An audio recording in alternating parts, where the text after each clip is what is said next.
Rest assured it would kill me.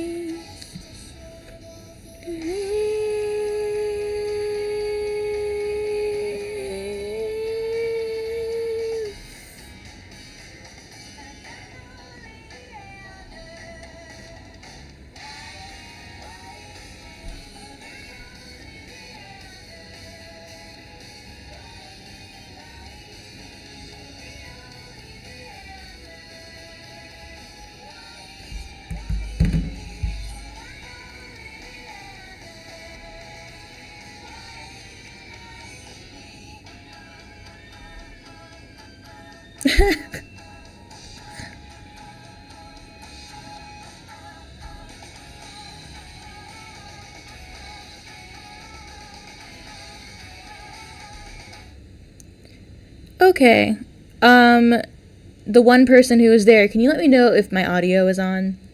I'm obviously not very good at the technology, and I could really appreciate knowing if I set this up correctly. And once I have that, then I will go ahead with the stream with just you, because it's late here and this is very spur of the moment. Awesome. Cool. So basically I found a bunch of TikToks that I have saved on my Tumblr because I'm cringe as hell and I have Tumblr and I use it very often, that didn't really fit in with any videos that I'm kind of used to, if that makes sense. How do I turn off the thingy? Oh, it's the window capture. Ha! I'm so smart. I'm sorry, guys. I'm not very good at this, evidently. Let me make that smaller so I can just check on it. Anyway, so lots of TikToks that I've had saved and haven't had a chance to use for anything because, like, they didn't fit a video theme. It's actually 11:30 here, but I don't feel like leaving my house because it's rainy season, and I live over a bar, but I don't want to walk to my favorite bar, which involves me going outside. Also, I already took off my shirt, so I'm not putting that back on. Anyhow, please let me know if there are any audio issues, because this is kind of a practice run for a more steady streaming schedule. I have the time for it technically, and I just want to make sure I figured out the technology first. So, like, the first time I streamed, it was a bunch of fuck-ups that took, like, an hour to fix. Anyhow, here's our first one. It's not very loud. You're going to have to read the subtitles, unfortunately. And that, to me, is like, that is very gender affirming. So this is a video about a trans woman who claims that he can lactate and that the lactation is exactly the same as breastfeeding. No, it is not. But he claims that it was tested for purity, that it's good, you could feed a baby with it. This came out quite a while ago. I'm pretty sure I referenced it in a video at least once. But recently, I've seen a lot more articles about trans women lactating and feeding their kids, and no one seems to bring up how hormones, not just the ones used to induce their lactation, but just the hormones of like estrogen and everything else they're on will affect an infant. Because breastfeeding for like a baby with like the mother, it's very reactive. Like the mother's breast milk will change in order to provide the nutrients the baby needs. Over the course of like the first 2 weeks, the composition of breast milk changes a lot. And yet none of these people seem to bring up what about the kids, because I feel like nowadays literally saying the kids might be in danger is dangerous, apparently. You're not allowed to do that?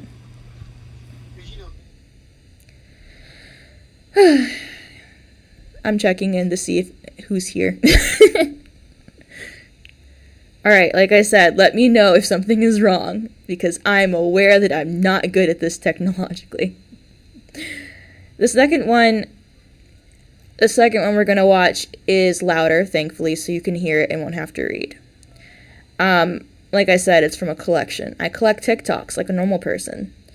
Kids' agency and the right to their own body is, it's anti-human. I have a question. Do you believe minors should be able to get tattoos or plastic surgery or consent to the list of other? I understand they are different things, but to what level to what level do we give children bodily autonomy over everything they do? Because here's the thing, children need barriers in childhood development. You need barriers, and they need a safe way to push against those barriers. And I worry with the current medical system that instead of giving them a safe way to express themselves and push against barriers, we have taken some of those barriers away. And that is why you see more detransitioners, because those barriers have been lifted. Yeah, they're not just doling out surgeries for children. That's not happening I had a anywhere. letter from a therapist in a single visit at the gender clinic office and before I had that was abuse the first. from that therapist who did not psychoanalyze the rest kids' agency. Okay. So this is actually an argument on Jubilee. It's middle ground. You can find the whole video if you want. But the hypocrisy in this video of, I think we should have some kind of restrictions to ensure that children are not making mistakes. You know, they are able to explore their identities without making harmful long-term decisions. And hello, this isn't, like, literally, she's saying, I'm an example of this having happened. Well, it doesn't happen. I'm literally an example of it happening. Well, that's abuse, but it doesn't happen. It's so it's so circular. I know the cyclical. It's cyclical. Where they're just continually going in a circle around this and not even listening to what she is saying, which is very rational. Like, if I was allowed to get a tattoo in high school, what would have happened was I was very, very obsessed with Voltron. I mean, very obsessed. So, like, I had Voltron parties for every premiere. Like, every premiere, my friends and I would go into the basement and sit there for, like, 6 hours and watch all the episodes. I made Pidge-themed cookies.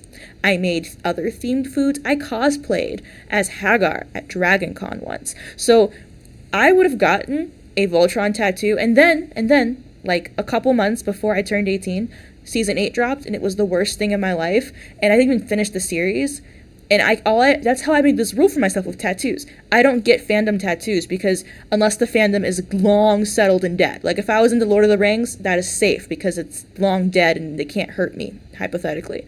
So I have a Star Trek tattoo, but no cartoon ones. But the point of this very embarrassing story is that, like, if I, as a child, was allowed to make choices like that, I would have made a choice that I would have regretted, because I didn't have the capacity to understand what I was doing.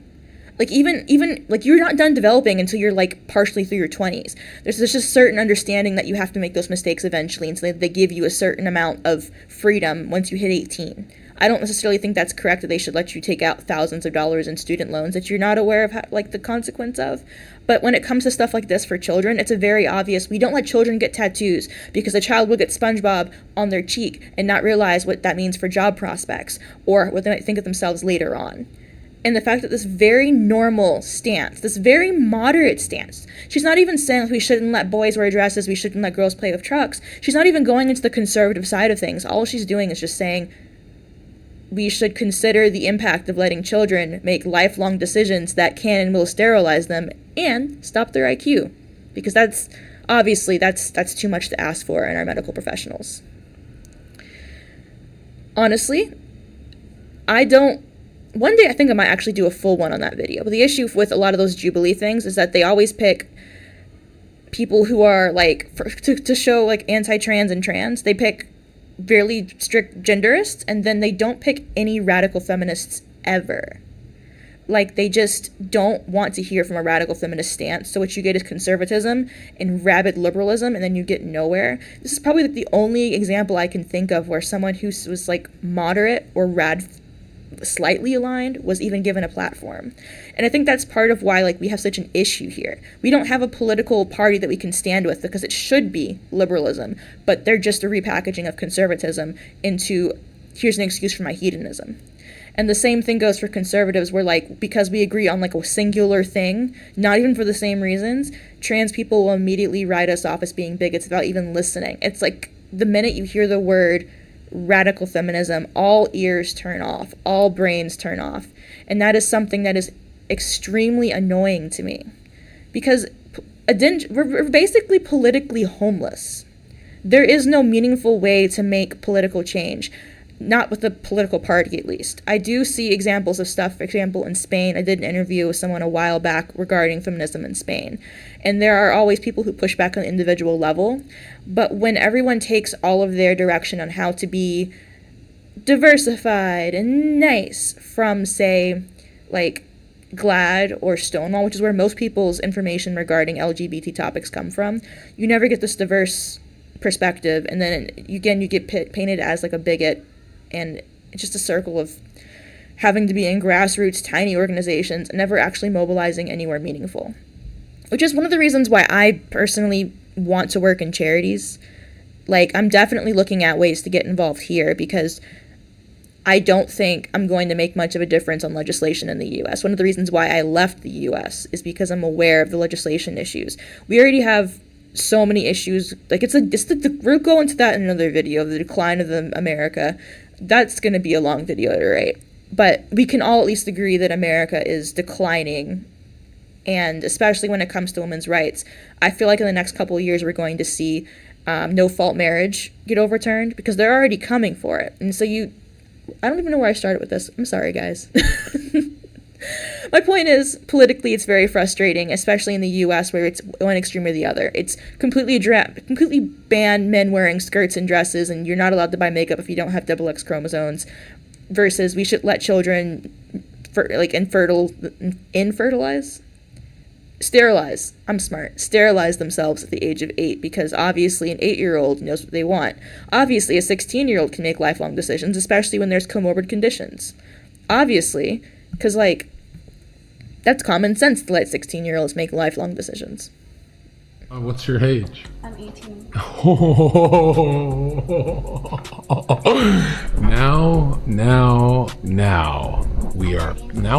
we're talking. How old are you?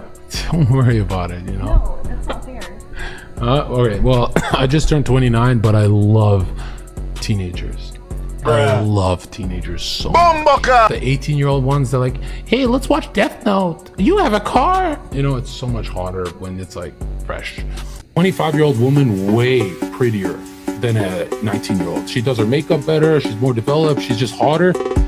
But she comes with an opinion. But if you date a 19-year-old girl, she just has fun.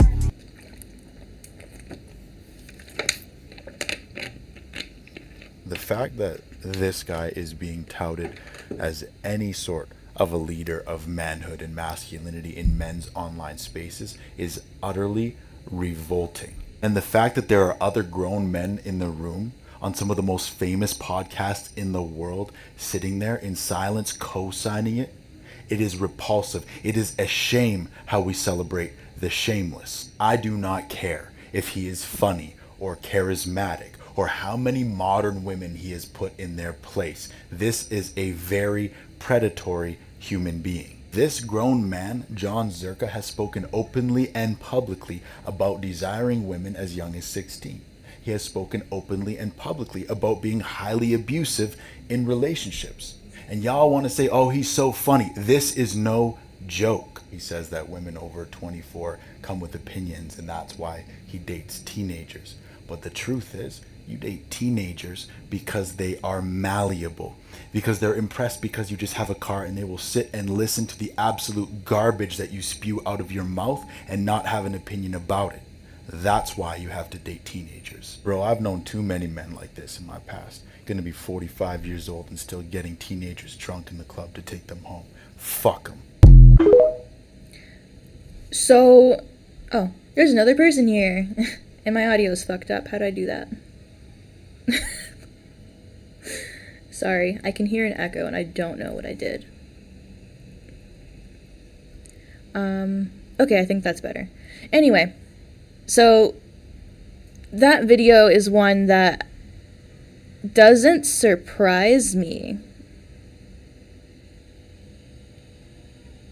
Yeah. I can't read the little thing in the corner unless I zoom in, and then I look stupid. Sorry. I do appreciate that guy standing up and saying these things, because I've realized, as I've babysat a lot of children, like, mostly girls. I prefer girls. They don't have as much energy, typically. They do have energy, but they're not, like, play ball with me for 10 hours. They're socially trained to not be as annoying. Or at least that's generally what I've come across. But the few boys that I have watched, I watched an 8-year-old boy who actually was pretty sweet. He seemed like my brother. Like, I would play with him, I would tickle him, and then after a minute, he'd sit and he'd watch his TV show. Well, he couldn't sit through actual TV shows. He didn't have the attention span for that. What he did have was an obsession with YouTube. And at first, it was just, like, really annoying because he would keep switching between videos really quick, and it annoys me so much when people flip through, like, stations. But then I realized what he was flipping through would be, like, Minecraft guy in the background playing video game, right? And then, and the overhead voice is, like, a guy doing really rude, like, takedowns, mostly of women. And they weren't hypersexualized. They weren't blocked by, like, the TV. Like, the TV would have, like, adult moderator on it or whatever. But it was enough that, like, he's laughing at stuff like, her crusty fish smelling. Like, he'd laugh at this kind of stuff that was very overtly misogynistic. And it's funny. It's funny. Okay, it's funny for the 8-year-old. He doesn't exactly get why. He thinks the insults are kind of funny. He doesn't have the capacity to critically think through why these things are funny, why they're offensive, or to understand that there's a context for using them. He made a joke to one of his friends about slavery. He's a black boy. And he makes a joke, and the thing is, kids just think, wow, this is a thing that other people think is offensive. It gets me attention, and it's shocking, so I like it because it's shocking. They don't have the capacity to think through these things. And then you have this little pipeline, which I think we're going to actually see established more, because we're really hitting that point where the kids who are born into a world where the internet has always existed are coming of age. You have the first one with Generation Alpha. You're going to see more of that with the kids that I used to watch, who are 8, 10, 12, or whatever. They're going to have grown up with hearing these attitudes on the internet, and it's going to be so easy to go from YouTube guy who makes, like, slam dunks on women and who plays within his streaming thing, to go from mildly offensive insults that have a misogynistic tone to guys like that. They're taking their blueprints from not the men in their life, not like the actual men and their fathers, brothers, whatever. They're taking their blueprints from these internet personas. And that, in part, is because we have this erasure of boundaries when it comes to online persona. Like, it's the reason why whenever a YouTuber does a bad thing, people are in the comment section going crazy because they really felt like they were friends, like they had a parasocial relationship with those guys. That's one of the reasons why I've never really understood. Like, it was like, this is just the guy who I watched on TV. He's bad. I guess I won't watch it anymore. But there are a lot of kids, especially kids, who grow up with these YouTube personalities, who buy their merch, who go to their shows, who take in their messages without thinking, who are going to do that path from mildly misogynistic to believing wholeheartedly, yeah, I gotta date younger girls because then I can make them whatever I want to be. You're seeing kids who are like 15 or 16 saying this stuff. My brother makes jokes like this, and he claims he's never watched Andrew Tate. Okay, maybe he doesn't watch that one, but there's a million guys like this online. He's nothing new. There's a million guys like this who are online spewing this bullshit. And kids don't have the capacity to critically think through why it might be wrong. And that's a bigger issue. Like with literacy in general, there's a huge issue with literacy. My brother is like 15 and he spelled bagel wrong. He spelled bagley. Bagley. What is that supposed to be? Okay, I'm gonna check the comments really quick because, again, I have it in the corner. Thank you. My tattoos are very expensive. My favorite hobby. Okay. Like I said, this is a trial run, so please let me know if there's any audio issues or I'm done anything wrong. I'm not technologically proficient, and I did this very much on a whim, so I'm not sure how good everything is coming across. Just let me know, and I will definitely take it into stock for the next one. Okay, going on. What's your age? I'm 18. You don't think women should get the right to vote? No, I don't. What did I do to Why? the audio? Because men are signed up for selective service. If feminists I'm gonna restart that because I don't know if the audio You issue don't was think there women for should you. get the right to vote? No, I don't. Why? No. Because men are signed up for selective service. If feminists want the right to vote, right, then it should come with the draft. Where are the feminists fighting for equality in this situation? Feminists actually, they want the draft abolished. There should be no draft, so men and women shouldn't be drafted. That is also equality, isn't it? Okay, so she reminds me of those guys who's like, oh, you wanted to be treated equally? Well, guess what? That means I get to hit you, right? And it's like, or maybe nobody should be hit by random people. Have you considered that one? And evidently they don't. Like, you might consider that women who are campaigning for the right to bodily autonomy would go against the policy that denies bodily autonomy. Like, not to mention, I'm not a YouTube person. This sounds very stupid, but I literally just rewatched the same couple guys doing YouTube like playthroughs of video games I'm not going to watch. So I don't know like the community people, but I'm aware of like the name of this person, and it astounds me that there are so many people like her. I've seen them on TikTok, I've seen them on YouTube when I'm doing things for my videos, and they will go so hard against feminism without actually knowing what feminism is about. And then the people they bring on who are supposedly representing feminism never actually know what they're talking about either. Or like they're very base level feminists who just say the most basic level lines. If you actually want to debate somebody about feminism, you could at least portray your enemies like accurately. But they don't want to do that because I think they know even in their hearts like that it's not true. Like their side of the story just isn't correct. Oh, yeah. Yeah, okay. I've never heard him talk about that, but Do you listen to a lot of feminist ideology? Do you read books? Do you listen to lectures? Do you listen to a lot of that stuff? So I talk to feminists all the time. Right. I haven't seen you talk to an actual scholar once. You just talk to kind of random women. Right? I mean, that's fair to say. Right. So when you say you talk to feminists, you just mean like random women off the street, not like a scholar. That say they're feminists. Oh, there's more people here. Hello. I'm gonna bring the thing up so I can actually read it.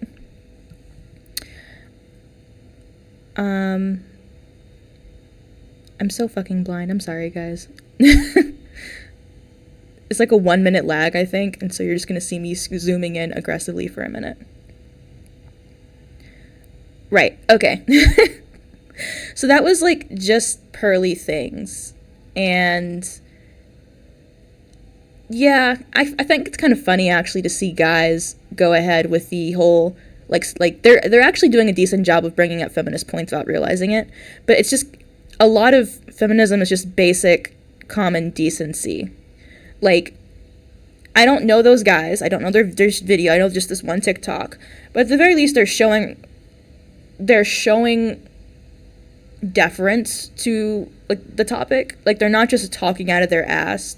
They actually, like, they're pointing out a big flaw that I see in a lot of anti-feminist people. Not just women, but men also, where they just think they talk to random people and think that's representative. You see that a lot in clickbaity videos, where it's like talking to people on the street about what they think about this racism. They don't think it's racist when I wear a sombrero and talk to a Mexican man or whatever. Like, they use these things to try to, like, just because you're talking to a small population doesn't mean it's representative of the whole population. And different people have different levels of education on various topics. Just because someone's a woman doesn't mean that they're going to automatically understand or know feminism. For a lot of people, they're going to agree on some basic level things. Like, hey, I pay taxes and have to work, so I think I should have the right to vote. And they're not going to be able to go into the deeper history of how the right to vote was won for women, or what it means for being able to own a bank account or whatever. They're not going to have that. They're not going to have the ability to understand this stuff. I just think it's a common thing in the gender ideology issues too. Like, they'll often pick, like I said, conservatives to talk about this stuff, and then what you get is two highly illogical groups debating something and then sounding completely stupid without ever portraying valid points because they don't want to talk to actual scholars or educated people on this stuff. And it's fine or whatever to have people meet in the middle and just, you're somebody who thinks this way and here's somebody who thinks that way. Talk.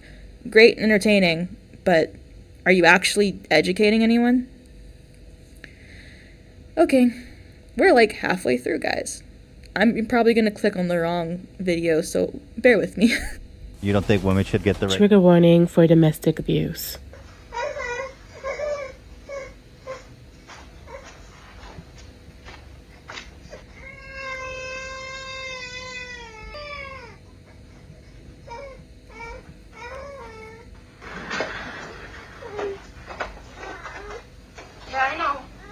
I know. Dad's a fucking dad. I know.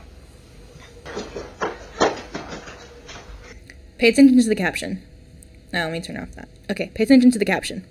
Father chokes his wife because she wasn't taking care of their kid. That places the onus of the blame on the woman. And I don't know if you read it before I started the video, but what you just saw was a guy walk past a screaming, crying child twice. Not just once, he walked past the child twice. I don't know about you, but it's not exactly easy to block out the sound of children wailing.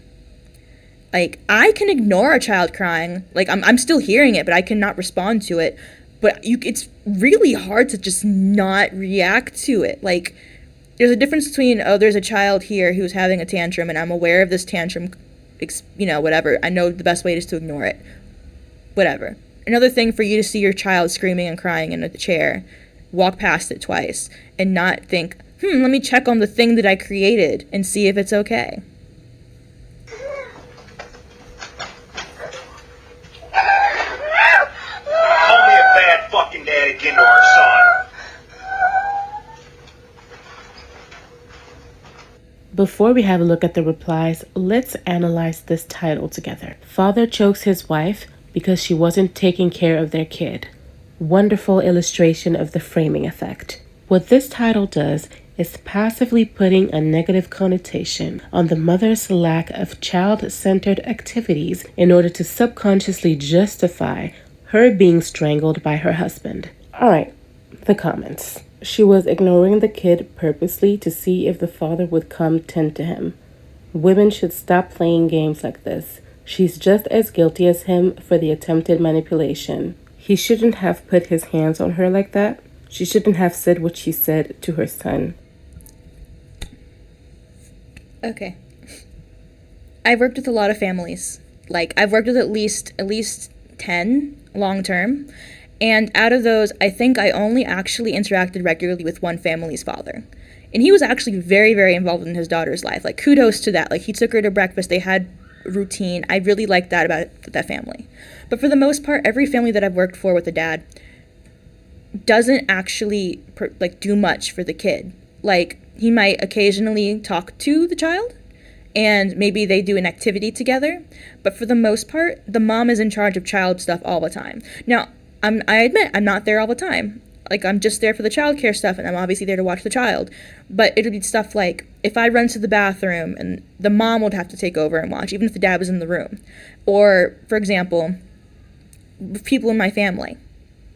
If a woman runs to the bathroom for 5 seconds, cousins. I've had plenty of cousins who are younger than me, and I've seen this plenty of times with my own mom. Like, you leave your child for a second to use the bathroom, put something in the dryer. You can't watch a child 24/7, but you can assure, like, if the kid is locked into a high chair, they're probably okay. The thing is, if two parents are both not in the room, both of you could probably hear the child. Why is only the mom expected to do anything about it?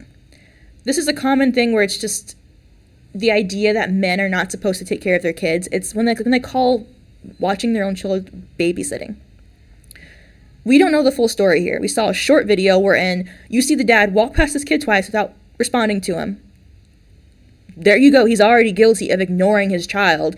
The mom was in a different room, and considering that she's a mother, I can pretty much assure you that she was doing something. She was using the bathroom, she was doing laundry, she was cleaning. She wasn't just sitting around playing a video game. She left the kid in the chair with food, so she was doing a short errand.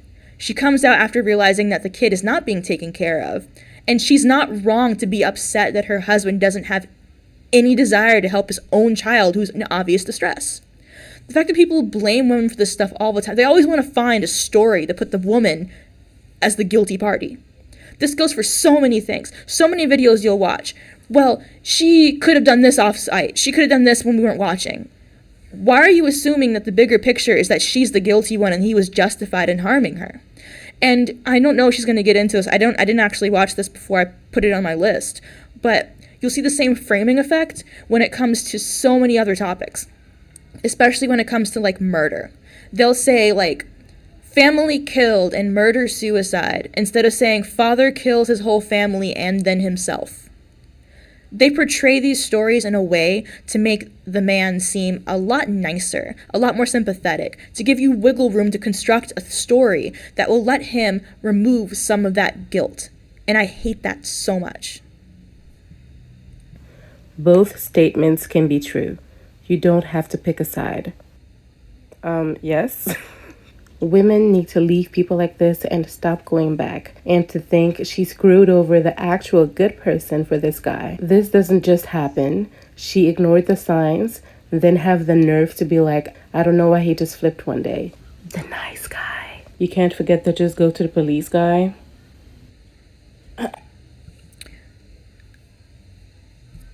Okay.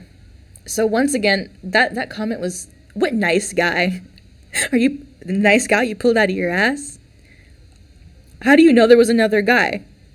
I'm sorry, that's just like one of the stupidest comments I've heard. On top of that, like, isn't it like a well-known fact that a lot of police are domestic abusers and that very few, like, rapists, domestic abusers, people who harm women in general go to jail for it? Like, it's for that reason why, like, if you're in jail for, like, rape or something, you should just be dead, because if you got to that point, you had to have actually committed the crime. They really don't put away people for rape unless they actually did it, because they don't put away people for rape, period. Most people get off scot-free because, oh, who cares if a woman was, traumatized by it?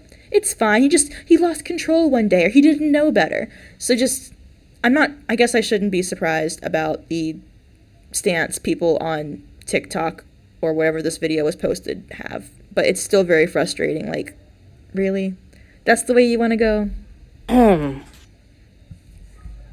Domestic violence is gendered abuse. Men perpetrate 95% of serious domestic violence. And if you don't agree with me, it's fine. You can go and argue with the people who researched this. Men don't know a thing about togetherness until the time comes where they have to defend complete strangers for the most heinous acts, oftentimes by deflecting from the point. There's no better distraction. This video is not about the child sitting in a high chair alone. That's not the point. But surprisingly, that's all they're talking about. Why do you think? It's a distraction. What's the debate here? He would have been on her ass if that room wouldn't have been cleaned, the child wouldn't have been fed, and his food wouldn't have been cooked all at the same time. But that's just a speculation. I digress. But as I've said, men will stick together, and if they don't defend him directly, they will accuse you of being part of the reason why you are in an abusive relationship. Try and convince a man that his friend assaulted you. Matter of fact, an acquaintance. Good luck with that. Let's also add that what we witnessed is called strangulation. You choke on food, water, whatever. People strangle you. Strangulation is a predictor of homicide. If a victim is I just want to say that this goes for sexual strangulation too. We call it choking, but it's strangulation, and it makes it sound like it's a act that just occurs on its own. I've had experiences where people who I didn't know that well assumed and put their hand around my throat, both men and women. That is not me choking on some food that I ate. That is you strangling me. And the thing is, as she's probably going to go on to say, strangulation can kill you days later, and it's a predictor for homicide. And yet it's the way that we verbalize these things. We present things in a certain way, using certain language, as she's explaining, and that serves to create a narrative that is better, that serves a certain purpose better. And I want you to wonder, what purposes does using strangulation instead of using choking instead of strangulation have? What purpose does saying that the mother was to blame serve? Strangled even one time, she is 750% more likely to be killed by her abuser. Women in abusive relationships are 500 times more at risk when they leave. If he can't have you, he might as well just kill you. But yeah, let's focus on the fact that she said he was a bad dad.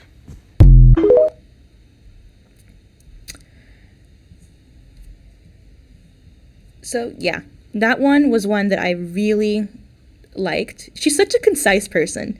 I've seen her TikToks a couple times, and I didn't have any videos on this specifically because I think if I'm going to go into certain topics, I want them to be very well crafted versus like the usual weekly let me pump out 3 videos kind of thing. But the framing effect, you see it literally everywhere. And yet I don't really hear anybody mentioning this. You see it a lot in clickbait, like on Facebook, a lot on Facebook. You have to use Facebook in Cambodia a lot because we're 200 years behind everyone else. So I've noticed a lot more clickbait when I'm on there doing business stuff or trying to plan for events. And you'll see the framing effect when it comes to, this woman did bad thing and this caused this. And when you watch the video, it's a completely different narrative. I'm glad that she had video. And I sincerely hope that that was enough to get a separation and a restraining order. But I don't have high hopes. I don't. I don't speak Khmer. I am awful at learning languages. I sound very American no matter what language I speak. Like, I went to Paris for my 21st birthday, and I took French for 5 years. So you'd think that I'd be able to, like, ask for the check. But every time I went to a restaurant, no one speaks like English like that. Like, there's certain places, but most don't. I'd go into a restaurant and I'd be like, bonjour, la déchon s'il vous plaît. And then I'd get the worst look of disgust from the French people. Like, oh, she sullies our language. I'm sorry, I went off topic, but Cambodia's great. It's rainy season, so it rains for several hours in the afternoon or evening every day, which is why I'm considering doing streaming more, because I have time for it. I'm finishing up college in about 2 months, and I don't have I have jobs, but they're like writing that I can do them whenever. So, yeah, Cambodia is very warm. Put it like that. But as I was saying, I would really hope that she was able to get a restraining order and get some separation here, but I don't have high hopes because I worked in a different part of women's shelters. Like, I worked at a rape shelter, and I saw how hard it was to get anything going there. And that was like with very, like, evidence. Even with evidence like this, it's very difficult to see anything happen. Okay, I think I'm on the 6th one. I lost track. I will become that woman that builds the home as I follow you. On earth, I declare and decree, I shall be a submissive wife unto you. This is about our duty, reflecting to the world what true marriage, what God really intends for marriage to be. I know she laughs, and I know that I laughed with her the first time. Because why are you kneeling at your own wedding? Like, but I have to acknowledge that, considering that the background you hear, woo, yay, go girl, this is probably like a whole cultural thing. Like, her whole family probably supports this worldview. She probably found a man based on the idea that she would have kids and stay home because that's what she was taught was her only thing to do. The fact that she's internalized the submissiveness so much, and you might have noticed, they had a Christianity thing at the top. The proverb or psalm or something. Which I have not, I'm going to say this like 20 times in a video. I have not done a video on the influence of, I did do a video on this, on the influence of religion on sexuality. I did do a video on that. Not that name, but that topic. It's one of the reasons why, like, the idea that you're not really supposed to enjoy being in a relationship like that, like, you're not supposed to enjoy sex, you're supposed to endure it. You're not supposed to really enjoy your husband, you're supposed to just endure it. Like, I feel bad for her. Like, that's not how a wedding should be. That's not how your relationship should be. And it's easy to laugh at stuff like that because at, like, surface level, it's like, really? But I know it goes so much deeper than that, and I really hope, like, this is the kind of relationship where she could ask her parents or siblings or whatever for help, and they probably wouldn't give it to her because of the way that they view the relationship between man and woman. Like, there was The Walking Dead. I'm pretty sure that it was episode 3. It was 3 or 4 of the first season, where Ed beats up Carol, and tries to. Shane beats him up. Jem brings up how, like, it's not between us. No, it was after that. This happened in, like, episode 5. Yeah. So episode 5, Jem brings this up, and he goes, like, you shouldn't get in between the man and his woman. It's his family, not yours. That's the same kind of, like, you see that in the South, in Georgia. You see that in other countries. You certainly see it here. As a expat, I'm safe from that because I'm obviously not getting married or whatever. But the idea that, like, we don't step in because it's not our problem, because it's like they still view marriage as a property exchange. That was the point of my long-winded reference to The Walking Dead. I'm sorry. Girl, get off the grass.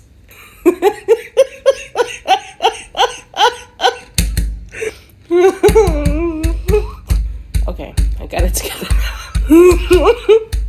I'm sorry. What are you doing? Why do you have to be on your knees to say that? You're on your knees in front of your friends and family, and that man is standing there smirking. You are in for one hell of a ride. Make that man get on his knees and vow to love you like Jesus loved the church. For all the gender inequality you already go through as a woman, and for everything you're statistically more prone to as a wife, you deserve to stand up at your own wedding. No, but seriously, let's not make this a trend. We don't have to do this to ourselves, ladies. We already go through enough. When I tell you, he will not give her a break with these vows. He will make her live it through. Apparently, at Korean wedding ceremonies, the bride and groom bow to each other, and whoever bows the lowest respects the other more. Look at this. I don't think I have to expand on that, but he doesn't love her as much as she loves him. Senses are tingling. And I know there will be a man in my comment section talking about, well, she's married and you're not, sir. You could not pay me enough. But good for her. I honestly wish her the best. But man.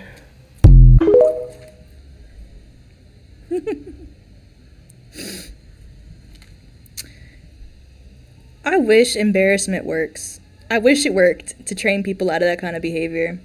But the thing is, people go out with their girlfriends on leashes.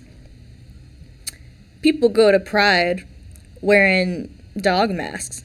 People leave furry conventions and just go out places wearing that kind of stuff.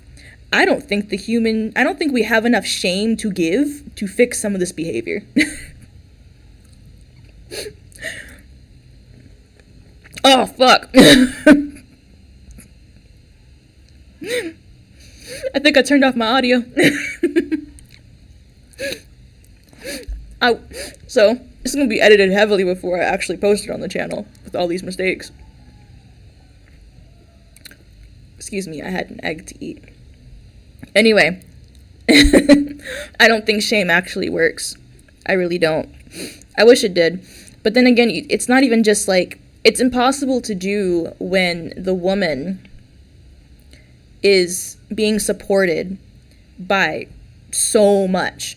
Like, there's a reason why, like, it's hard to break certain things because you, like, even though a lot of people can admit that shaving takes a lot of time, that, you know, it spends a lot of money doing beauty products or whatever. They can admit to the folly of it. They can admit getting all these beauty routines or whatever done is painful. It takes a lot of money. They're not going to stop doing them because they're aware that if they do, they'll be treated differently. Not only is it othering to be in a group of not doings, you know, like, I don't shave, I don't wear makeup, I cut my hair pretty short, I wear only comfortable stuff. I don't get that implicit support from other women.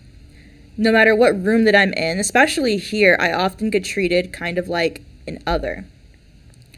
And that is something that I'm fine with, but a lot of women do not have the ability to, with the confidence to withstand that. I mean, you can look at this kind of thing happening literally everywhere. You'll see people get bullied out of their originality, be it just the weird girl who liked having a tail or whatever in high school, to bigger things. Like, you know, a lot of the time, like, for example, especially with shaving, your mom's usually the first person to make you feel ashamed of your body when it comes to that. And when it comes to being raised into this mindset, your mom is probably your mom, your community, your church. People aren't willing to give up those things in order to attain enlightenment or liberation, because they don't think the trade-off, even if I think the trade-off is better, they don't think the trade-off is worth it. They just don't do it. So I don't, like, there are people that I will laugh at, people I'll make jokes about. I try to remain not mean-spirited about it, but I really do just feel sorry for her because it's not something that's going to be easy to escape at all. I'ma go buy me a gun. Oop. Okay, last one. I'ma go buy me a gun, and I'ma come back here and set this motherfucker off. If you thought that video was bad, let's have a look at the comment section. Trigger warning because this is extremely violent and shocking. Not mind feeling me up while I'm crying over my dead dad.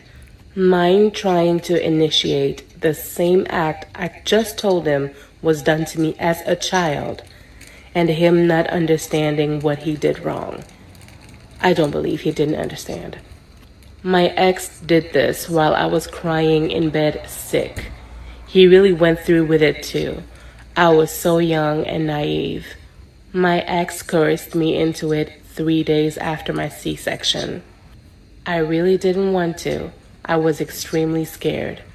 He promised to be gentle, and I cried the entire time. My ex did this all the time, and I was afraid to cry around them because of it. My boyfriend says my crying turns him on. So, I don't know about you. I do not engage in watching porn, obviously. It's one of the few tenets that you do have to ascribe to if you're going to call yourself a radical feminist. But I was alerted to a makeup trend by a friend of mine. That on TikTok you can look up, like, the crying girl makeup trend.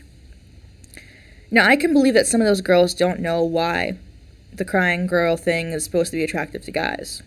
But I was reading Pornland by Gail Dines. Wonderful book.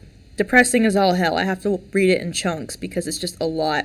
And she uses vulgarity and obscenity very well to get through to you certain things.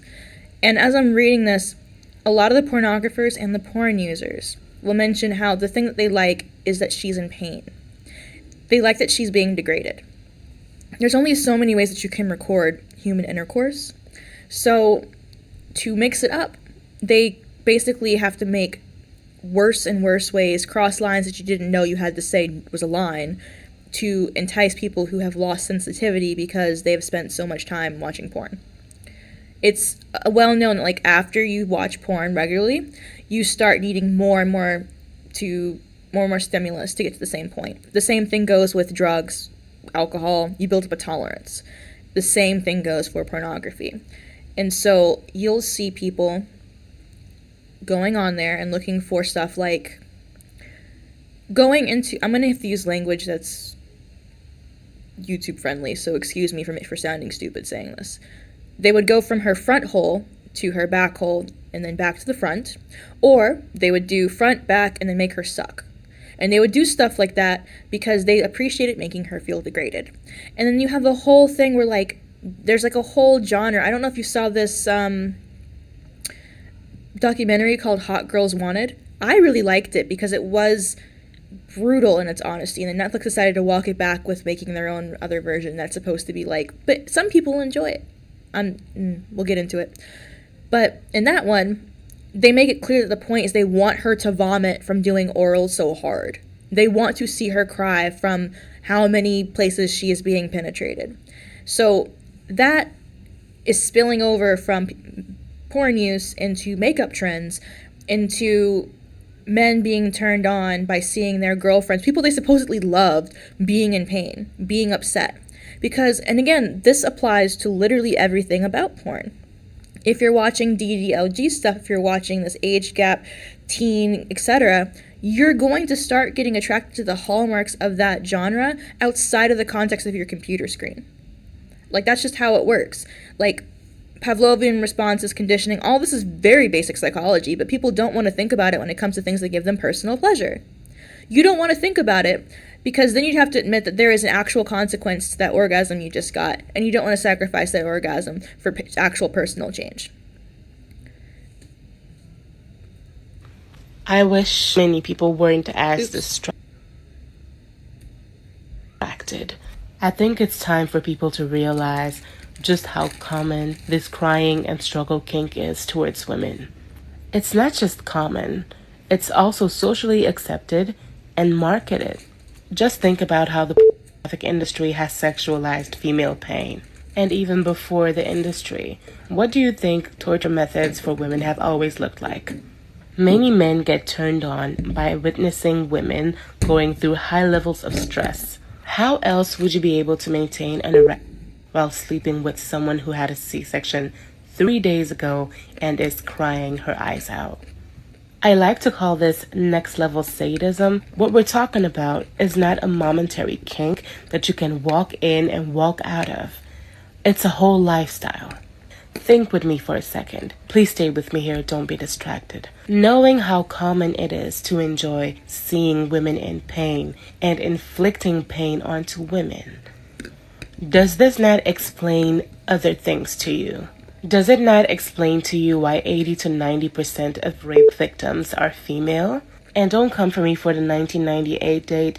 This study was done again in Europe in 2015, and the results were pretty much the same. Does what we've been talking about also not explain to you why 99.3% of women in the UK reported having been subjected to at least one act of sexual violence since birth?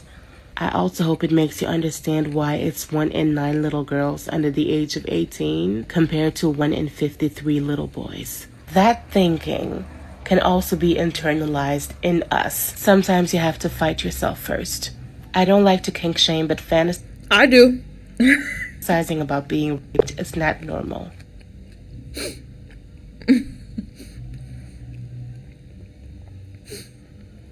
Fisher, there's nobody running the chat moderation. I can't do both. It's just me. So it has to have been automatic. Kink shaming is my kink. I wish I could get that in a t-shirt. But the thing is, it's completely true. It's not just male sexuality, it's female sexuality. Because the thing is, some women, for some reason, I don't understand why, they enjoy having sex with men. They enjoy relationships with them. They like them. They have pet moids who they like feed macaroni and they go out with and do things. So, because they're in close contact with those guys who are being trained to like violence and horrific stuff, they're also going to internalize it. Like, that's just kind of how it works. Like, if your mom is cooking, like, macaroni every night, you might get a taste for macaroni, even if you didn't like it before. If you keep trying one, eventually you might like it. And to be honest, I think it's kind of like cigarette use. Like nicotine, you have to come back to it a second time. People don't get addicted on the first cigarette. You can try it, you cough, and then you're done, and you don't like it. Plenty of people try a first cigarette and don't come back. If you try it a second time, you have to decide to push through the thing that you don't like because you think there's a greater reward in being cool or something. I think that's pretty similar here. And then again, it's often marketed to women as being like therapeutic. How is it therapeutic to act out the thing that traumatized you? And you're not even like acting it out where it's like, I'm going to pretend to be a dog and pretend to bite you. Or it's not pretending in the way that you would like neutralize it. It's pretending like you're literally reenacting it. You're reenacting it when you're doing consensual non-consent. So how is that not just re-traumatizing you? And then, of course, people like to ignore the BDSM industry. Like, the community. No one wants to do real research on it or admit that, like, the BDSM defense, the rough sex defense has been used and is continuing to be used against women to basically be like, well, she asked to be killed. There's so much wrong with the way that pornography is depersonalizing our sex lives. That is the way that I would put it. Because no one lives in a vacuum, because even though most women do not watch porn on a regular basis, and when they do, it's typically the vanilla make love type of porn trends still end up affecting women because they're in close contact with guys. And so the things that we are like that are personally unique to us in our sexuality don't get explored. I know that there's for a fact that people have kinks without internet like doing things to them. I went to a sex museum in Prague with a friend. They had a really like a 6-foot giant wooden dildo, and they had like old-timey, like the first pornography ever made. I had to do research for that from my book. I want you to know that. And they had all these different devices, and there's things going back to like the 1700s with like kinks that are kind of common today, like the latex suits or wearing leather or something. So I know that kinks do exist outside of like internet exposure, but I think that they were primarily centered around smaller groups of people, and now they are very widespread, and they're the same ones. Like the sexual scripts you see are the same ones. It's no longer like the thing that you are into specifically with your partner. It's you are acting out the role that women are supposed to act out when it comes to porn, with the fake moaning and acting in a certain way, and he's doing his role. And I don't have a pet moid, but I have friends who do, and I know that they're I know that it harms them too. It does, because I don't think a lot of people go into this thinking, like, realizing exactly how harmful pornography is. We don't talk about it. It's always portrayed as either hush-hush or it's completely great and great for your sexuality. So when a kid, because usually the age of exposure is like 8 to 11 now. When a kid watches porn for the first time, they just are enjoying it. They're watching it, whatever. They don't think through, I'm trading in my individual sexuality to copy what everyone else is doing. I'm going to trade in body security with both myself and my partner for this 5 seconds of pleasure. They don't think these things. No one does. You don't have critical thinking on when you're watching these things. And so that's the same thing, like the same argument that I give for like people saying, well, it's just erotica, it's just porn, it's whatever. Okay, but when you're putting racist things in there, like you realize that thing doesn't exist in a vacuum, right? Like it comes out of the vacuum and then it affects real life. Yeah, I could go on this for a while. I finished writing the first 2 chapters of my novel. For nonfiction, you have to send in 2 chapters and an outline. And the first one is kind of just how the internet has affected identity, an introduction to the topic. And the second one goes a little bit further on philosophy and stuff. And then I have later chapters that are basically going to go very deep into how porn impacts our identities. I mean, Gail Dines does it beautifully in all of her writings, so you could just read her book instead of mine. But it's a topic that I've definitely done research on, and it's one that very much frustrates me because even in relationships that don't have men, you still see the influence of male sexuality. And I've heard people argue that like BDSM is male sexuality. I think that it's It's a microcosm of the patriarchy in the bedroom. I don't think it's necessarily just male sexuality, because plenty of women are into being submissive. In the same way that benevolent sexism also is, like, it's also kind of tantalizing to a lot of women. Like, I could see, if I was attracted to men, I could see another world where I would have just settled down and had some kids or lived on a farm or some stuff, because the lie that a lot of media sells of, well, he'll protect you, and being the damsel is great. It's great to feel like the center of someone's attention and to feel special like that. And so it's easy to trick women into the idea of submissiveness with erotic. Like, it's easy to mix these things up. So I don't necessarily think that BDSM is a male sexuality thing. I think it's a human sexuality thing that we shouldn't be encouraging, but Teen Vogue is out here talking about how to strangulate people safely. So that is the last of the TikToks that I have on my computer for this. That was 6 or 7 or something. Next time, I will do better, and hopefully there will be less issues. I think I did better this time than my first stream, but I think next one we'll do a theme, and I'll plan it ahead of time, so whatever time it is for you, you have advantage. No, you have advance notice. For me, it's 12:30 at night. But I live on a bar street. I live above a bar. So I'm used to the late noises and being up late. This is the part of the video where you can ask me questions, because I can actually read the comment section now. I'm going to eat my rice while I wait for comments to come in.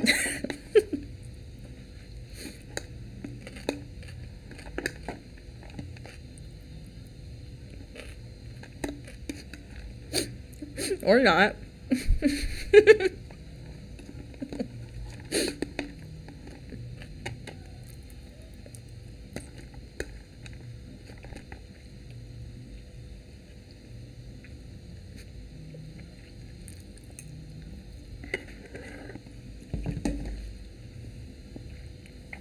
Hey, bud.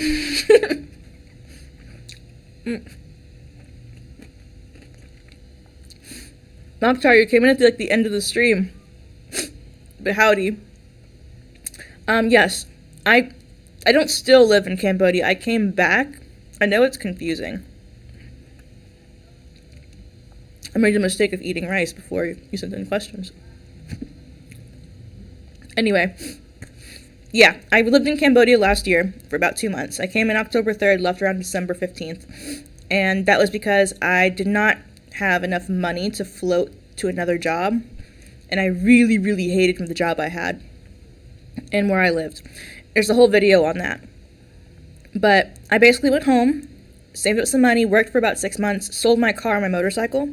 So now I have nothing tying me to the U.S. And then I came back at the end of May. And I will be here for the near future while I write my book and finish college. Besides that, yes, I have been asked my pronouns. After I cut my hair, I cut my hair in the middle of May because they don't have products for curly hair, which you can see because my hair is like weird. It's not like the best definition and it's lopsided or whatever. They don't have products for curly hair. They don't have products for like anything here. So I was like, I'll cut it short, and it's super hot, and it's going to be so much easier.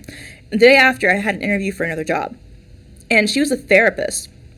I was watching her, 1-year-old son, and during the interview, she goes, so, do you have pronouns?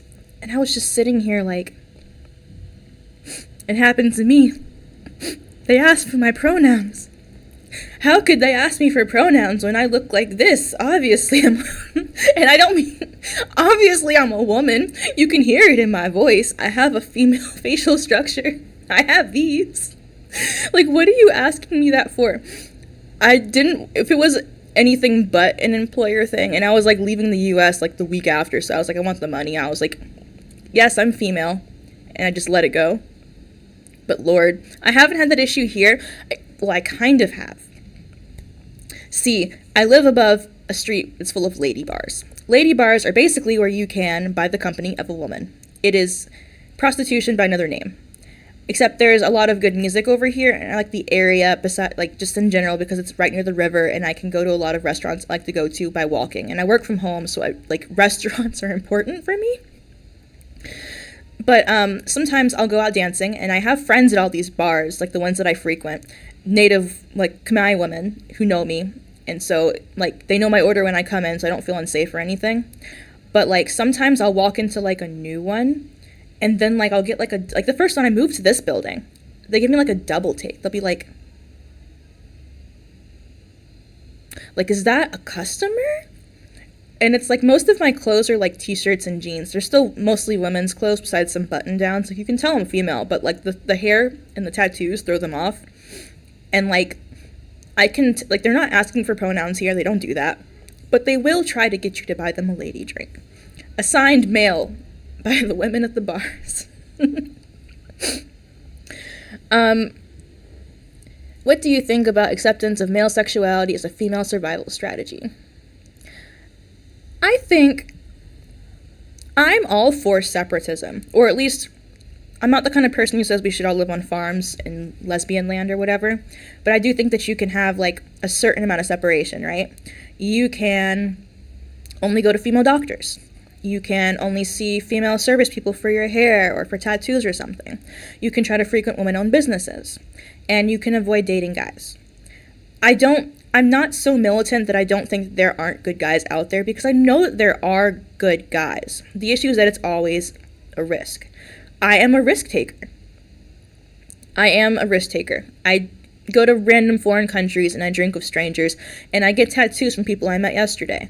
I jump out of airplanes and I drive motorcycles. I'm the kind of person who prefers to take the risk, especially when it comes to stuff like going to, like, bars. I like talking to strangers, and I like having that that quote about wanting to, like, sleep in fields and talk to barmen. That's me.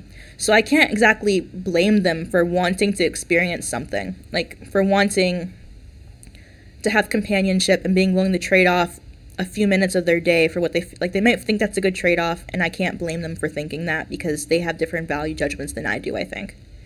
And like I said, we all take risks. No one's a perfect activist. I'm certainly not. No one is. No one's a perfect feminist. No one's a perfect woman. So I think it's sad. I don't think it's the best survival strategy. I've seen plenty of articles of, like, woman moves in with her best friend and they raise kids together. That's a great idea, I think.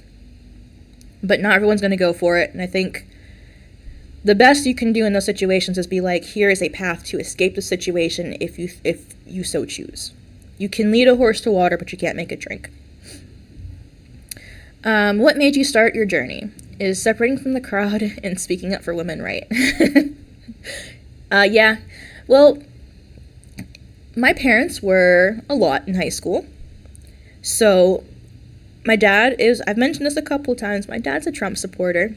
He's always been vaguely Republican conservative. He dated women of other races. He had employees of other races. He wasn't as bad as he is today.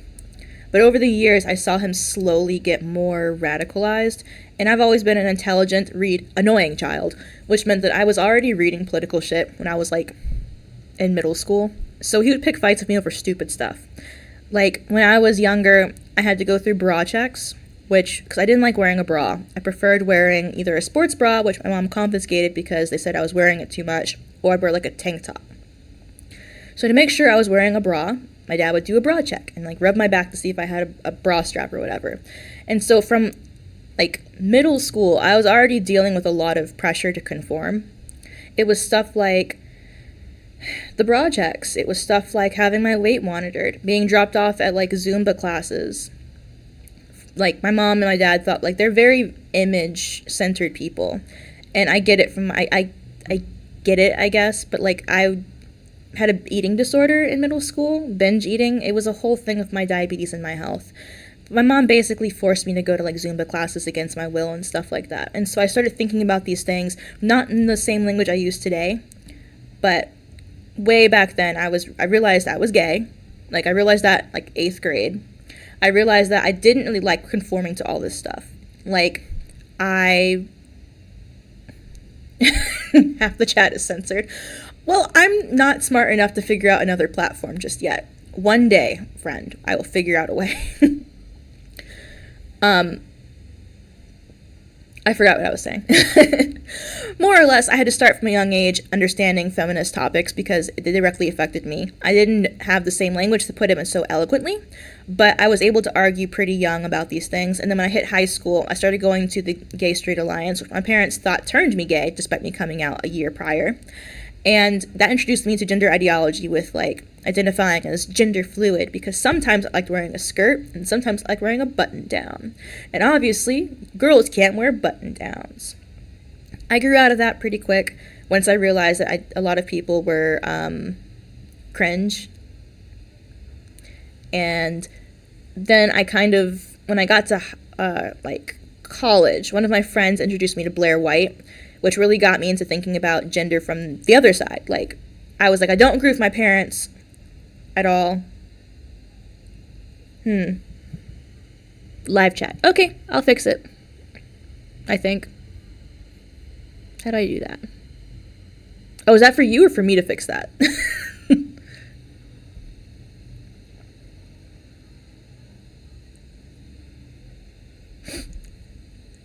Okay, I think I fixed it. I hope so.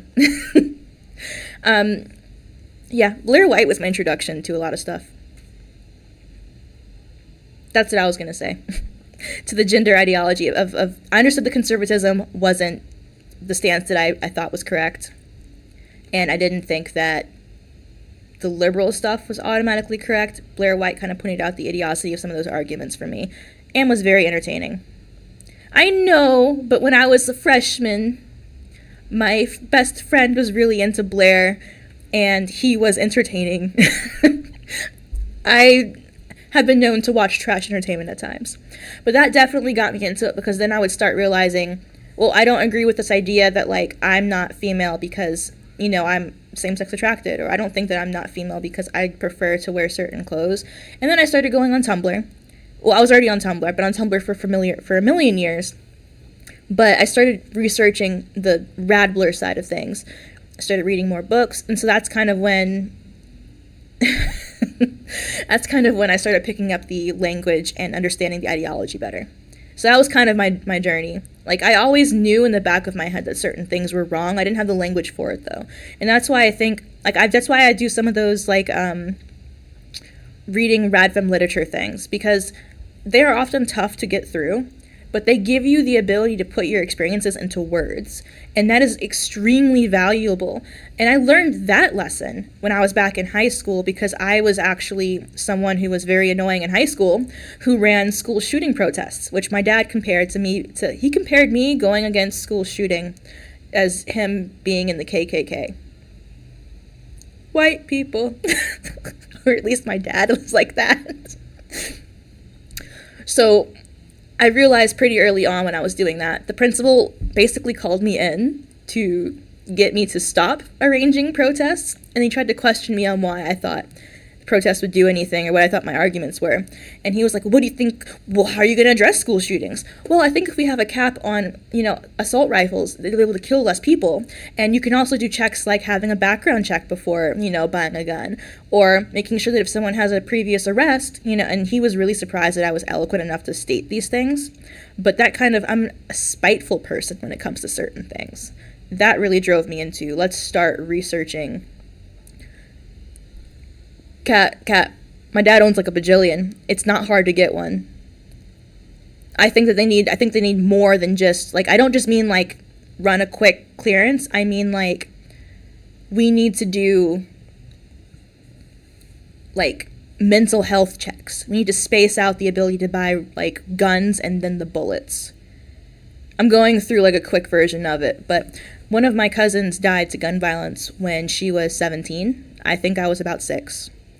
And I grew up in a household where we hid rifles and guns in various places around the house in case of something. So I know both sides of the story. I know both sides of the argument. It's, you know, an experience. I think I missed the question. I'm going to have to go back to the thing to scroll up and see if I can find it.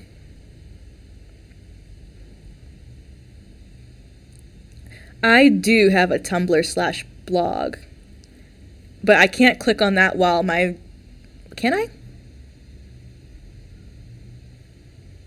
You know what? No, I'm gonna avoid that. Actually, that seems like a bad idea. I don't think I should show you my Tumblr thing yet. I can post my Tumblr on here, but it's not a lot of, yes. Wait, no, Moxar, not that one. There's another one. Not that one. Not the one you know. I'll share it later. I have like 3, and one of them's the cringe one I've had since I was like 12, and the other 2 are feminist ones, and it's my actual name. It's Runaway Siren. You can look it up. Okay. Let me not show my whole ass on TV. Anyway. Yes, I was talking to, like, I'm aware that gun control is not exactly the easiest thing with the gun culture and, like, the things they have in check, but, like, one of the more recent shootings, there are so many that I do not remember the specific one, and I can look it up later.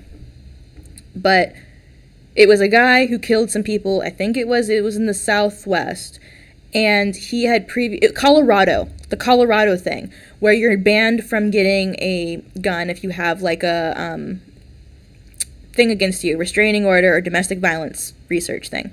There's so many of them that it's really hard to describe. The recent shooting, yes, with the which one? There's 30 that happened yesterday, and that's sad, isn't it? Yeah, I do think it's a complicated issue, but I do think there's some very obvious things that could be done to fix it, because Australia hasn't had school shootings like we do. They had like one a long time ago, and it no longer happens. I mean, they had stuff like that in Thailand, and I've seen, there was a daycare. I remember I was at school, working when it happened. The daycare got shot up in Thailand by a guy, and he killed the pregnant teacher, and he killed a bunch of toddlers. But you don't see it happening at the same level that it happens in the U.S., especially regarding kids. Personally, I know that there's that whole... I know the argument that, like, women should arm themselves. I'm aware, and if I owned self-protection when I was living in the U.S. because I traveled a lot at night in weird places alone. But I've also been trained to use it because, again, gun nut dad. But the thing is that even if there's a gun in the house, there's a good chance that, like, can she get to it in time? Can she use it before it's used against her? If the guy in the household knows about it, or if he wrestles it away from her. Because you have to admit there's a big strength difference between men and women. I work out. It's not the best, but I work out. I have muscles. I can weightlift. I'm aware that I'm not as strong as, like, my brother who's 7 years younger than me. Even children who I've watched, like, 12 years old of age, could overpower me at times because they have more strength. Like, boys just have more strength than females do. So, on one hand, yes. Living alone, I definitely always had self-protection. I'm aware of how to use various weapons. I took a few self-defense courses. But even then, you can never plan for the worst. And oftentimes, like, it's like with my dad. He has this argument that, like, if something happens, he'd just shoot first. It's like in the zombie apocalypse. We all think we're going to be the survivor, right? Like, I work out. I can run. I got cardio. I have my survival thing. I can use a weapon. But when the zombies actually happen, most of us would be dead because we don't have the reaction time. There was a case where, like, 2 Marines were in, like, a car, and, like, he still got shot despite being in the Marines because he just doesn't have the reaction speed to are you really on guard 24/7 to think that your husband's going to hurt you or someone's going to break in? That's basically it. I don't think it's going to change in the U.S., to be honest, and I think that even if we didn't have guns, there's still ways to defend yourself without. You can use a knife. The UK has knife violence. Obviously, they found a way. Mr. Russian, you can ask Frenzy. I am definitely 12 on the inside. I love zombies. And Kung Fu Panda 4. It's coming out soon. That's what I'm prepared for.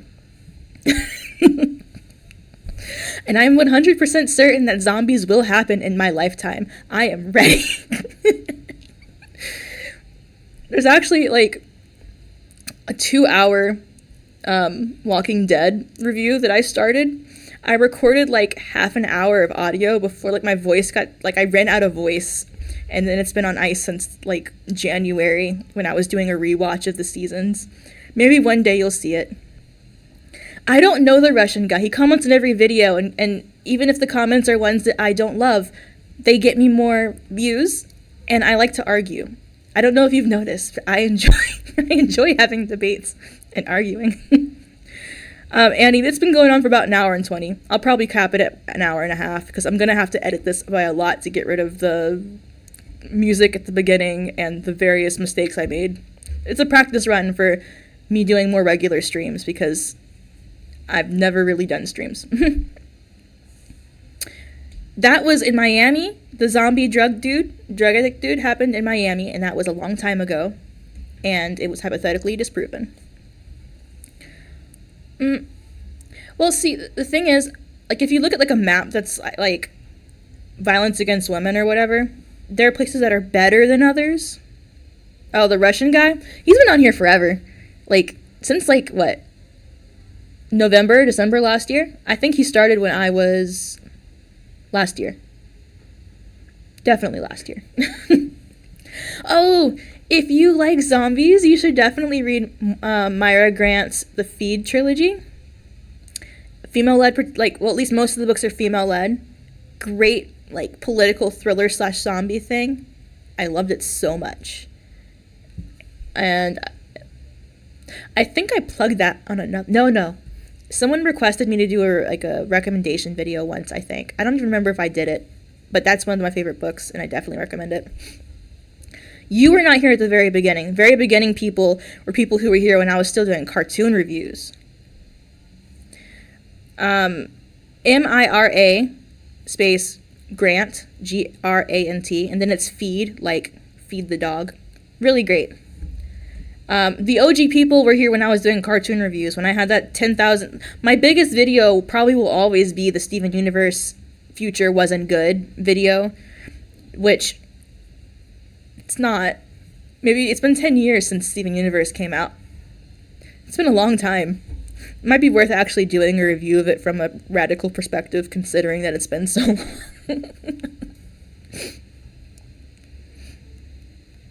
Yeah. That's probably it. Like, also, like, but when I look at the divide, it's the divide of like it says, like, the viewer divide. It's like 80% women and 20% guys. Like, it's still very, very skewed. I just think the ones that I end up getting conservative loonies a couple times who will say stuff that's like, God agrees with this or whatever. Like, I get those comments, and then I think I have like sporadic male commenters, but most of my regulars are women, or at least portray themselves as such. If you don't say male things, I presume you're a female.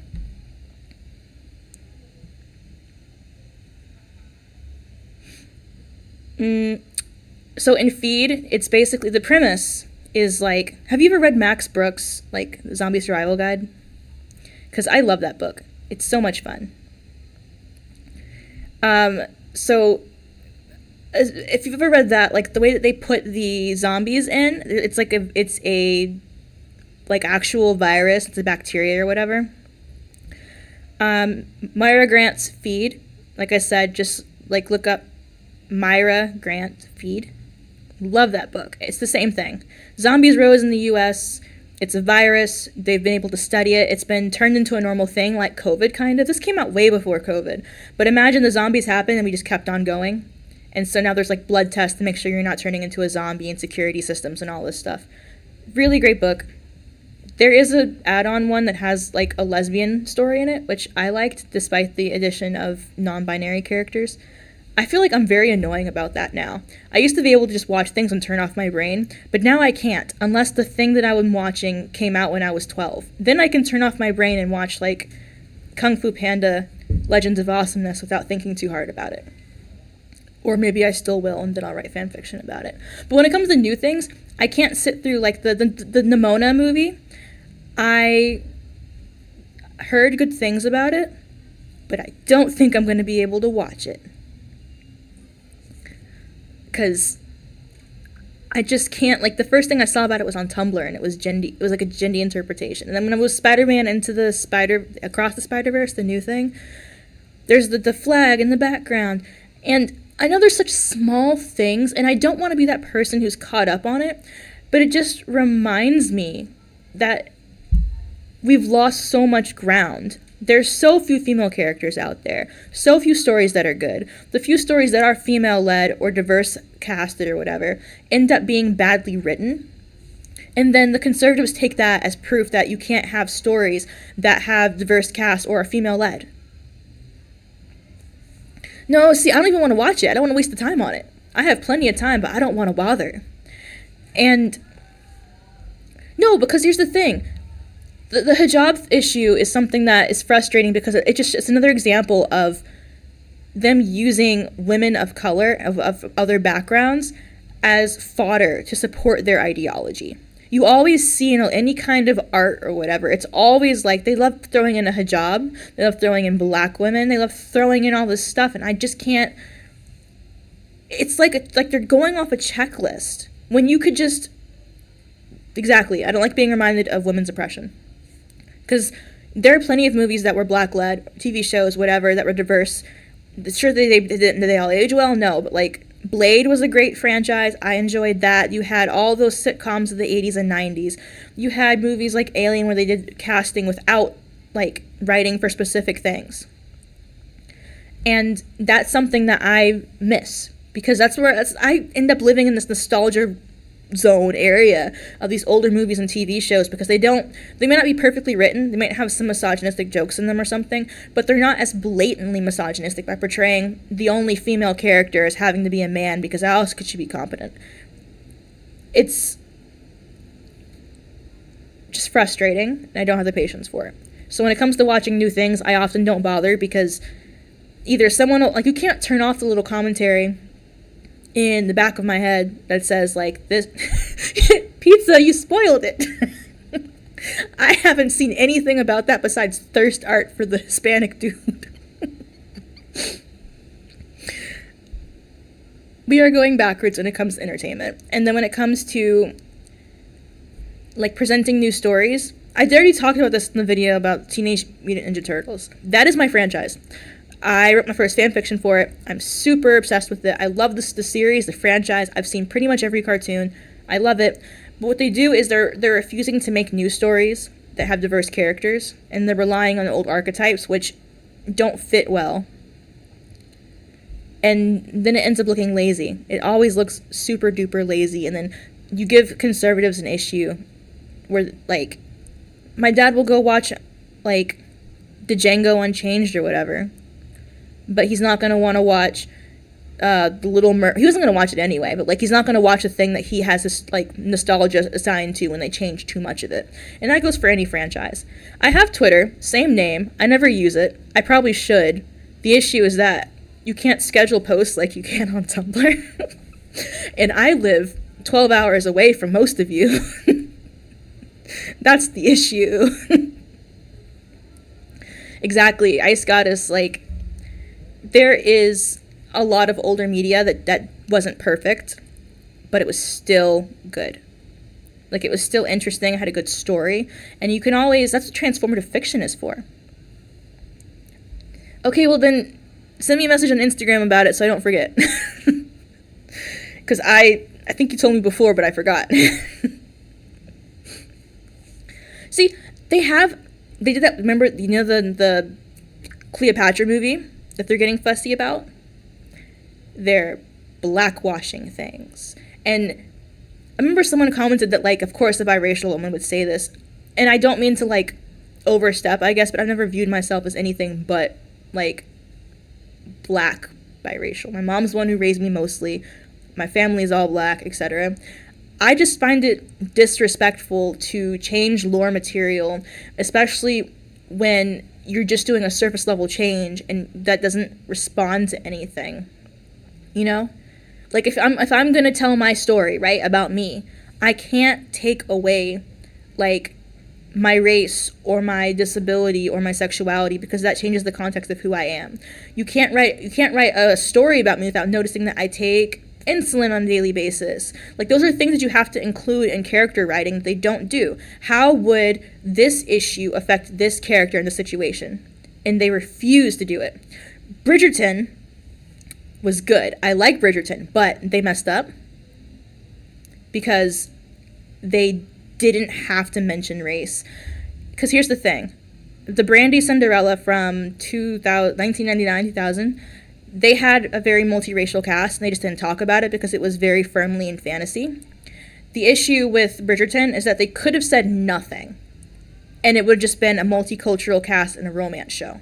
I don't actually need a reason to understand why there's like a black guy in Britain during this time. I don't really care. I'm here to see people fall in love and dance. When they brought that in, they made themselves a hole they had to figure out how to fill, and that's where Queen Charlotte comes in, because they could have avoided Queen Charlotte if they had just been like, this is a fantasy, we aren't going to address the fact that there's multicultural people in London. It would have been fine. But it's not the end of the world. I think Queen Charlotte was a pretty good version of it, and I think it's obviously romantic fantasy, so it's not nearly as atrocious to me as other interpretations. Oh, the Brandy Cinderella was my jam. I had that on VHS. Remember VHS? People like to point it out to me like I'm not old enough to have had a VHS. I had VHS. And they did address that it was like a historical change, but whatever. I do think Bridgerton did better than some of these other stories do, especially when they end up falling back on weird stereotypes. Like, have you noticed that one of my friends who's Hispanic, she's like Puerto Rican, she mentioned to me how like a lot of stories will have a Jewish Hispanic person, like they're just trying to chalk as much into one person as possible, despite most Hispanic people being like Christian, specifically Catholic. That's just something that I've noticed a lot of that. This artificial creation of characters that make them feel fake and not relatable. And I do think that representation is important, obviously. Like, it's knowing that there are other people out there who look like you, that you have someone to look towards and think, like, to imprint on. Great. But you also don't need every character to look like you to, like, empathize with them.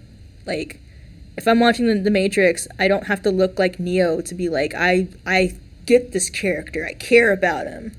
And that's one of the arguments they often use that just kind of gets on my nerves a hell of a lot. Mm-hmm.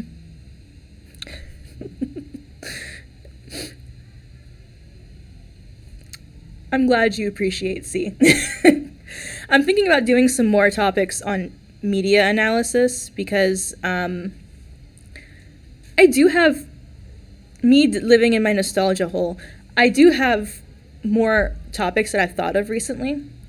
So you can't see it, but I have like a list on the wall of video ideas. One of them was the power scaling issue in a lot of stories. You could see it in Marvel, but like the reason why I cared about it is because Kung Fu Panda 3 finished the trilogy perfectly. And he went from like Dragon Warrior to like personal like realization to now he's the master of the Jade Palace, and there's nowhere for him to go. And the power scaling issue is, I started thinking on it. I haven't seen a Marvel film in like willingly in like 5 years. I didn't see anything past the Infinity War. No, I didn't see that either. I didn't see anything past Civil War. So I haven't seen Marvel in like a long time. The only movies I've ever gone to past that have been with a friend where the point was to talk, or with a girlfriend where the point was to do other things. But I've noticed that like when you have all these stories where they're like you hit like a certain peak level where like it's hard to conceptualize. I can think of one person in trouble. I can think of like a town. I live in a town. I have a town. But when it comes to like the whole earth, the universe, that's really hard to conceptualize because like we can't think of certain numbers past the bigger, like a certain point. And that's something you see in a lot of media where it's not just like localized. They want to go the huge and expansionist, and it just ruins the whole narrative. And the other thing I wanted to talk about was zombies. I actually had a plan to do like a review of every zombie movie ever, and then I realized that's a lot. And also, I don't know if you guys like that. My views on these things are so inconsistent, and I can't tell this because, like, I don't know if they do shadow banning on YouTube, but I don't know if it's because of that or because I'm just awful at choosing video topics.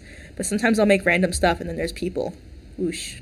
All right, I said I was leaving at an hour and a half. It is now an hour and a half. And at 5. I hope that I did this okay. So hopefully this was entertaining and it didn't come off awful. I'm going to try to do this again later this week with the schedule so that you're not just caught. Yes, I've seen 28 Days / Weeks Later. Technically, they're infected, but great movie. Yeah, I'm going to sign off because it's 1 a.m, but I'll schedule the next one so you're not just like surprised with random me. I appreciate you guys all stopping by and talking. This was really fun.